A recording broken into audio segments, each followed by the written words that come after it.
जय हिंद दोस्तों। तो आज के प्रमुख टॉपिक कुछ इस प्रकार हैं कि 43 साल बाद भारतीय पीएम नरेंद्र मोदी जी पहुंचे Kuwait.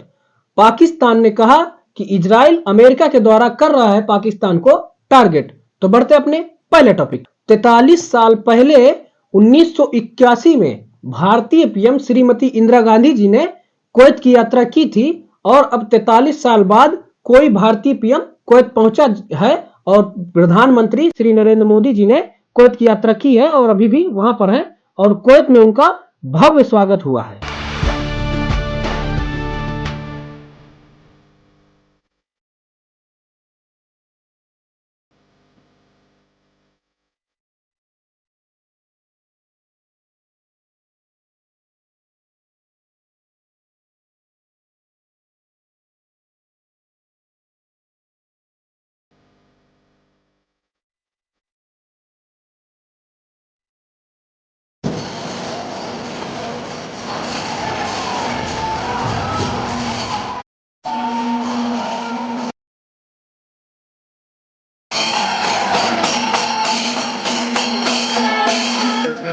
Because of you, we Indians are so proud. You made us proud.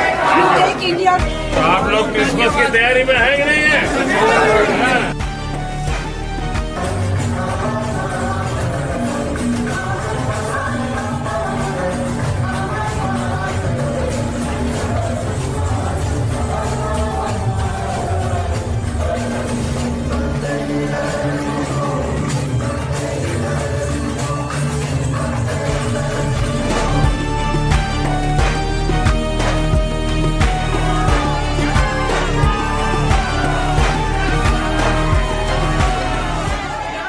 और पीएम मोदी वहां जाकर दो लेखकों से भी मिले जो कि रामायण और महाभारत को अरबी में ट्रांसलेट किए थे।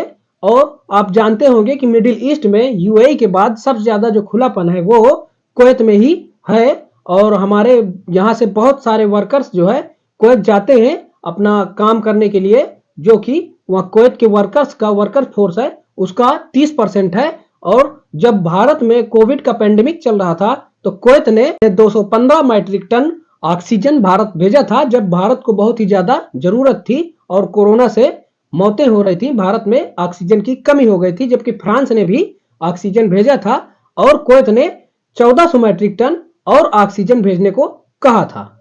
जबकि जब भारत में राम मंदिर का उद्घाटन हो रहा था तो कुवैत में जो भारत के बहुत सारे वर्कर्स रह रहे हैं उन्होंने वहां पर सेलिब्रेट किया था राम मंदिर के उद्घाटन को लेकर और वहां के वर्कर्स पर मिठाई बांटी थी।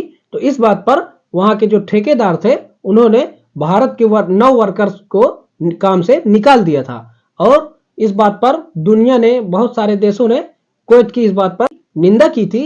और जबकि भारत और कुवैत के रिलेशन बहुत ही अच्छे रहे हैं पास्ट से और अभी भी बहुत ही अच्छे रिलेशन कुवैत और भारत एंजॉय करते हैं।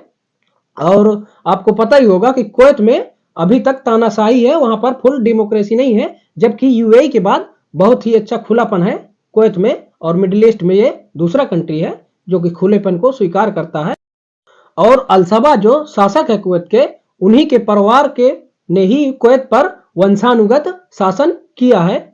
और भारत और कुवैत का जो ट्रेड है वो 11 से 12 बिलियन डॉलर का होता है, जिसमें कि हम मतलब कुवैत से 3 बिलियन डॉलर का ही तेल खरीदते हैं और जो रेवेन्यू प्राप्त होता है तो और भी गुड्स जो आते हैं कुवैत से उनसे होता है और भारत से भी वहां पर बहुत सारे गुड्स जाते हैं और भारत के वर्कर वहां पर जो काम करते हैं तो उससे भारी रेवेन्यू जनरेट होता है।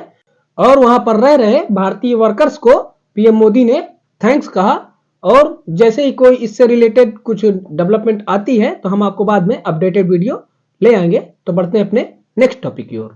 अमेरिका के डिप्यूटी नेशनल सिक्योरिटी एडवाइजर जो हैं उन्होंने कहा है कि ये जो पाकिस्तान लॉन्गर मिसाइल बना रहा है लॉन्ग रेंज के, तो अगर ये लॉन्ग रेंज की मिसाइल बना लेते हैं तो इनके रेंज पर यूएस आ सकता है और फ्यूचर में अगर कभी पाकिस्तान और यूएस का कुछ होता है तो ये यूएस को हिट कर सकते हैं और यूएस को इससे खतरा हो सकता है।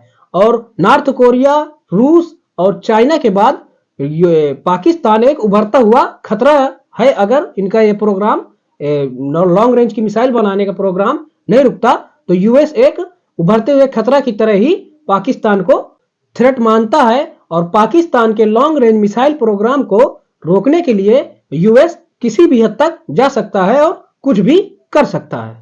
और यह बात जब पाकिस्तान को पता चली तो पाकिस्तान की तरफ से कहा गया कि पाकिस्तान किसी भी देश का इन्वॉल्वमेंट सहन नहीं करेगा।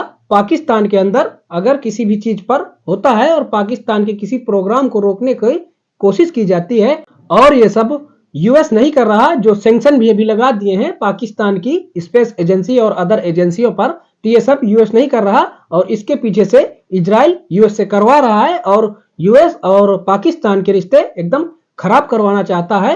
जबकि यूएस को कोई दिक्कत नहीं है पाकिस्तान की मिसाइलों से, दिक्कत तो इजराइल को है, जिससे कि पाकिस्तान का लॉन्ग रेंज मिसाइल का जो प्रोग्राम है वो कभी डेवलप ही ना हो पाए और ईरान की तरह, जैसे ईरान के परमाणु बम पर जो बना रहा है ईरान, उस पर बार बार अटैक करके और किसी तरह से इजराइल रुकवा देता है और उसे एक बैक फुट में डाल देता है।